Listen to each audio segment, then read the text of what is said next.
C'est parti pour la review du 75 385. Ce set contient 382 pièces pour un prix de 54,99 €. Ça fait un an que je voulais me le prendre et je suis très content de l'avoir en main. Même si, vous vous en doutez, je l'ai surtout pris pour les figurines.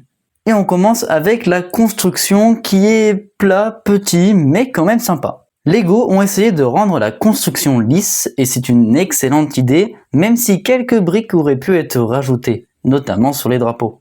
Pour les fonctionnalités de jeu, on peut faire tourner le plateau du milieu, mais avec ses doigts. Et oui, pas de mécanisme contrairement aux plateaux sur les côtés qui ont des petites molettes pour les faire tourner. Il y a même une espèce de catapulte pour expulser une figurine. Grâce à toutes ces fonctionnalités, on peut recréer la scène mythique du duel sur Peridea et réaliser un combat de sabre laser impressionnant. Le Jedi Ezra Bridger peut utiliser la force pour expulser le pauvre Night Trooper. On peut abaisser et relever les espèces de drapeaux ou pierres avec des écritures comme une carte galactique. Je les trouve très sympas et ils sont quasiment tous différents. Par contre Lego, s'il vous plaît, arrêtez avec les stickers. Il y en a 19 dans ce set alors qu'on aurait pu avoir des pièces imprimées. On passe maintenant aux figurines. Et on commence avec la figurine de Ezra Bridger. Et je la trouve magnifique et a des tampographies sur les jambes et le torse. Mais il n'y a pas de tampographies sur les bras. La coupe de cheveux est bien réalisée et le visage avec les yeux bleus est juste sublime. La figurine dispose d'un double visage.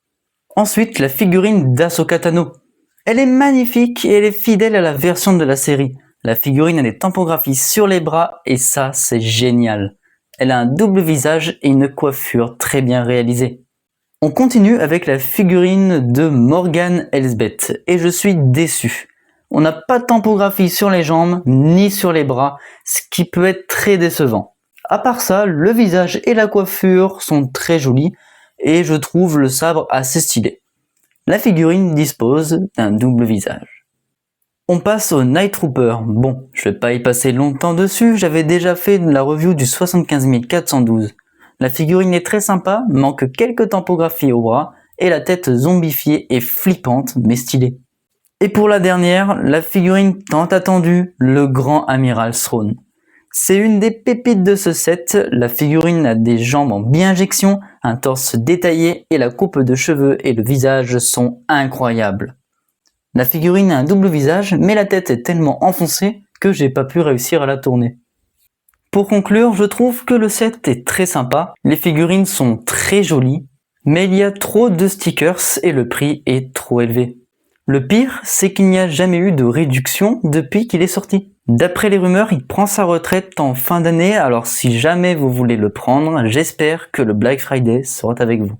N'hésitez pas à liker, vous abonner et partager pour me soutenir, et dites-moi en commentaire votre avis sur ce set. Je vous dis à la prochaine et que la force soit avec vous.